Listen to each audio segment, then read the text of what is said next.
चलिए फटाफट से आज हम रैपिड जेंटल परमानेंट होम्योपैथी में एक और नया टॉपिक स्टार्ट करते हैं। तो आज का हमारा टॉपिक होगा एनल फिशर्स। एनल फिशर्स क्या होता है?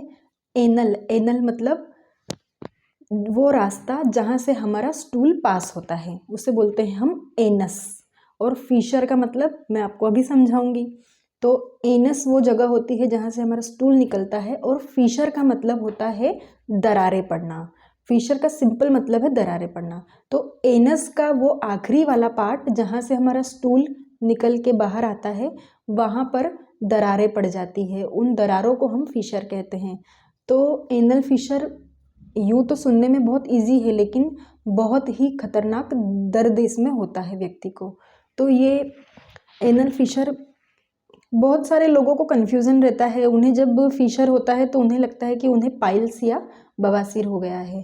तो मैं आपका ये कन्फ्यूजन आज बिल्कुल क्लियर करूँगी। इस वीडियो को आप लास्ट तक देखिए। मैं लास्ट में बताऊँगी कि फिशर और हेमोरॉइड्स में कन्फ्यूज़ नहीं होना है, दोनों में क्या फ़र्क होता है ये हम लास्ट में जानेंगे। तो उसके लिए आपको पहले पूरा फिशर समझना पड़ेगा, तभी आपको समझ में आएगा कि पाइल्स और फिशर कैसे अलग अलग होते हैं। तो चलिए हम शुरू करते हैं। तो दरारें कैसे पड़ जाती है, क्या कारण होता है दरारें पड़ने का? तो उसका सबसे पहला कारण होता है कॉन्स्टिपेशन। जी हाँ दोस्तों, कॉन्स्टिपेशन इसका सबसे मेन कारण होता है फिशर होने का। कैसे? आपका स्टूल जब बहुत दिनों से हार्ड आ रहा होगा, जब उतरने में बहुत ज़्यादा प्रॉब्लम हो रही होगी और आपको बहुत ज़्यादा ताकत लगानी पड़ती होगी, तो जब बहुत ज़्यादा हार्ड स्टूल को आप बहुत फोर्सफुली निकालने की कोशिश करते हैं, पूरी ताकत लगा देते हैं, तो वहाँ का जो एरिया होता है एनस का, वो बहुत ही सॉफ्ट और सेंसिटिव होता है। तो उस एरिया में उस प्रेशर की वजह से और स्टूल की हार्डनेस की वजह से बहुत ही गहरी गहरी दरारें आना शुरू हो जाती है। उस एरिया का जो इंटरमोलिक्यूलर स्पेस होता है वो धीरे धीरे से घट जाता है। उस एरिया की परमिएबिलिटी धीरे धीरे से बढ़ने लग जाती है। वहाँ पर से ब्लड धीरे धीरे बाहर आने लगता है, और जब थोड़ी थोड़ी सी ये प्रोसेस स्टार्ट होती है, उसके बाद में बड़े बड़े दरारें उसमें आने लग जाती है। तो इस तरीके से इसकी शुरुआत होती है। ये इसका पहला कारण है। दूसरा कारण ये है कि जब आपको कॉन्स्टिपेशन क्यों होता है? कॉन्स्टिपेशन होने का मेन कारण होता है कि आपका जो बॉडी है उसके अंदर पानी की कमी है, उसके अंदर कुछ ऐसी चीज़ों की कमी है जो कि आपके स्टूल को सॉफ्ट बना के रखती है, उसे हार्ड होने से बचाती है। तो या तो आप पानी बहुत ही कम अमाउंट में पीते हैं, या फिर आप खाने में फल फ्रूट या रस्सेदार चीज़ें जिनमें पानी पाया जाता है वो सब नहीं लेते हैं, और आपकी जो लाइफस्टाइल है वो भी बहुत ज़्यादा बिजी है, आप अपनी डाइट पर ध्यान नहीं दे पाते हैं। इस वजह से आपका पेट खराब रहता है और आपको कॉन्स्टिपेशन की समस्या होती है, और उसी वजह से फिर धीरे धीरे आपको फिशर डेवलप होने लग जाता है। तो ये सारे उसके कारण होते हैं फिशर डेवलप हो जाने के। जब आपका एनस बहुत ज़्यादा ड्राई होता है और ऊपर से कॉन्स्टिपेटेड स्टूल आता है, तो उस वजह से भी आपको दरारें पड़ सकती है। तो ये इसके मेन कारण होते हैं। अगर हम इसके सिम्टम्स की बात करें कि हमें कैसे पता चलेगा कि फिशर है, फिशर में ऐसा क्या होता है, तो जब आप स्टूल पास करने के लिए जाएंगे और स्टूल पास करके बाहर निकल आएंगे, तो इन दोनों टाइम पर आपको बहुत ही ज़्यादा पेन फील होगा। इतना दर्द होगा कि आपको स्टूल करने की इच्छा ही नहीं होगी। आप सोचेंगे कि मैं ऐसे ही यहाँ से उठ के चला जाऊँ, क्योंकि आप इस पेन को बिल्कुल बर्दाश्त नहीं कर पाएंगे। इतना ज़्यादा शार्प पेन उस वक्त होता है। और जब आपका एनस पानी के कांटेक्ट में आता है तो सीधे वो पानी उन दरारों पे लगता है, तो उस वजह से आपको बहुत ज़्यादा बर्निंग और बहुत ज़्यादा ईचिंग का सामना करना पड़ सकता है। तो ये सारे इसके जो मेन सिम्टम होते हैं। तीसरा, जब आप स्टूल पास करेंगे तो आपके स्टूल में ब्लड भी मिक्स होगा, क्योंकि जब आप स्टूल पास करने के लिए बैठेंगे तो आप फिर से एक प्रेशर लगाएंगे, और उस वजह से कमज़ोर एनस होने की वजह से उन दरारों से बहुत ही जल्दी जल्दी से ब्लड बाहर आने लगेगा, और वो ब्लड आपके स्टूल में मिक्स होके और फिर धीरे धीरे बाहर आने लगेगा। कुछ कुछ लोगों में पूरे टाइम जब वो स्टूल पास नहीं भी कर रहे होते हैं, उस टाइम पे भी थोड़ा थोड़ा ब्लड ऊज होने लगता है एनस में से, तो उनके गारमेंट्स में हमेशा एक मतलब वेटने से गीलापन या ब्लड के टिंच उन्हें दिखाई देंगे। तो उनका एनस हमेशा ब्लड को डिस्चार्ज थोड़ा थोड़ा सा करता रहता है जब उन्हें फिशर की प्रॉब्लम होती है। तो ये सारी चीज़ें हमें, ये सारे सिम्टम हमें देखने को मिलते हैं उस टाइम पर। जब आप स्टूल पास कर रहे होंगे तो आपको एनस में सबसे ज़्यादा दर्द महसूस होगा, एक लंप सा फील होगा, ऐसा लगेगा कि कुछ गठान टाइप से कुछ पड़ गया है। इस तरीके के आपको सारे सिम्टम देखने को मिलेंगे। तो हमें करना क्या है, इसका मैनेजमेंट क्या करना है? तो जब आप अपने डाइट को प्रॉपर कर लेंगे तो उसकी वजह से आपकी बॉडी में वाटर का लेवल मेंटेन रहेगा। जब पानी का लेवल मेंटेन रहेगा तो आपका स्टूल भी बहुत ज़्यादा हार्ड नहीं होगा, वो भी धीरे धीरे सॉफ्ट होने लगेगा। तो आप अपनी बॉडी में वाटर का इंटेक बढ़ाइए सबसे पहले। दूसरा, आप फल फ्रूट सबसे ज़्यादा खाइए, क्योंकि सबसे ज़्यादा पानीदार होते हैं फल।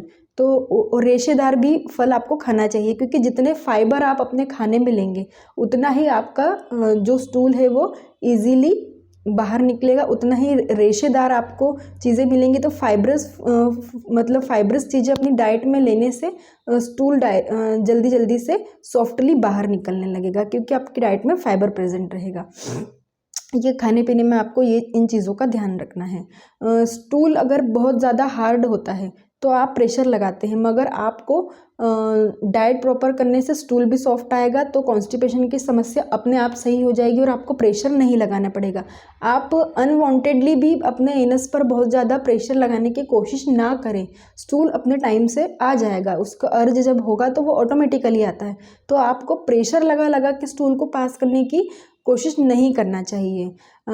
एक मैनेजमेंट ये है कि अगर आपको बहुत ज़्यादा ये समस्या बार बार फ्रिक्वेंटली होती रहती है और आपको प्रेशर लगाना ही पड़ता है, तो उसके लिए आपको स्क्वाटिंग टॉयलेट का यूज़ करना चाहिए। मतलब जो इंडियन टॉयलेट होता है ना, आप जब उसके ऊपर बैठेंगे तो आपका जो एनस है, उसका मुंह है, वो जो अपने आप चौड़ा हो जाता है, जिसकी वजह से आपको बहुत ही कम प्रेशर लगाना पड़ेगा या नहीं भी लगाना पड़ेगा, स्टूल को निकलने में बहुत ही ज़्यादा आसानी होगी। तो आप स्क्वाटिंग टॉयलेट का यूज़ करें। आपको सिट्स करना चाहिए, सिट्स थेरेपी। सिट्स मतलब हल्का गुनगुना सा पानी लेके या ठंडा पानी लेके आपको उसके अंदर थोड़ी देर बैठना है, जिसकी वजह से आपके एनस को थोड़ी सी राहत मिले, उसमें बर्निंग ना हो। आप अपने कंफर्ट के हिसाब से देखें कि आपको कितना ठंडा पानी यूज़ करना है। तो इस तरीके से आप अपने फीचर्स का मैनेजमेंट खुद कर सकते हैं, क्योंकि इसका मैनेजमेंट मोस्ट प्रोबेबली हमारे हाथों में होता है, क्योंकि हम अपने फैक्टर्स को खुद ही बिगाड़ते हैं, इसी वजह से एनल फीचर होते हैं डेवलप। तो ये सारे मैंने उसके मैनेजमेंट आपको बता दी हैं। अब हम होम्योपैथिक दवाइयों की तरफ चलते हैं। तो दवाइयों में जो सबसे अच्छी मेडिसिन है, जो सबसे पहले हमारे दिमाग में आती है, वो है एस्क्युलस हिपोकैस्टिनम। जो एस्क्युलस मेडिसिन होती है, उस मेडिसिन के पेशेंट्स को जब फीशर होते हैं तो उन्हें ऐसा लगता है कि टूटे हुए कांच के टुकड़े उनके एनस में जैसे चुभ रहे हों बहुत शार्पली।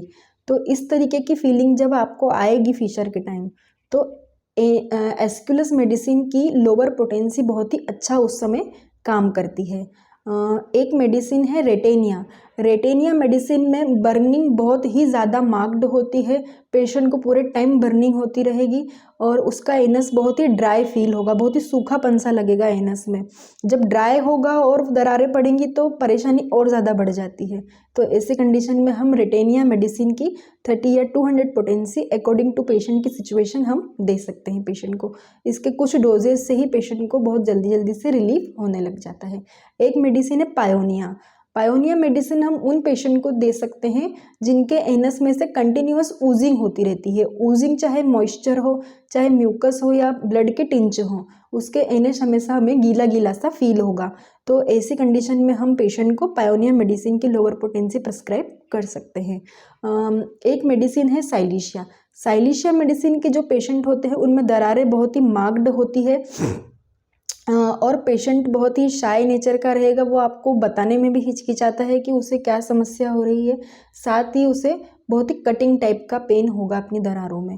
तो ऐसे पेशेंट को हम लोअर पोटेंसी 30 या 200 पोटेंसी प्रिस्क्राइब कर सकते हैं।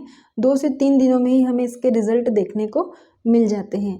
तो ये सारी मेडिसिन मैंने आपको बता दी है। एक मेडिसिन है नाइट्रिक एसिड।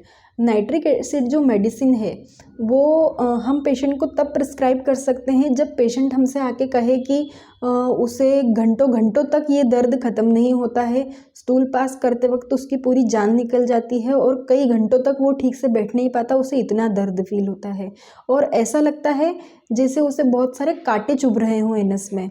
तो इस तरीके की अगर पेशेंट की कंप्लेंट रहती है तो हमें इसकी 30 पोटेंसी प्रिस्क्राइब पेशेंट को करनी चाहिए। इसके बहुत ही मार्क्ड रिजल्ट हमें देखने को मिलते हैं। तो अगर आपको एनल फिशर की और जानकारी चाहिए या अगर आपको इसका कोई हेल्दी ट्रीटमेंट करवाना है तो हम अपने डिस्क्रिप्शन बॉक्स में अपना कॉन्टैक्ट नंबर भी शेयर कर रहे हैं, तो आप कॉन्टैक्ट कर सकते हैं। आपको बहुत ही ईजीली सारी दवाइयाँ अवेलेबल हो जाएंगी। तो आप हमारे चैनल को सब्सक्राइब करें, बेल आइकन को प्रेस करें।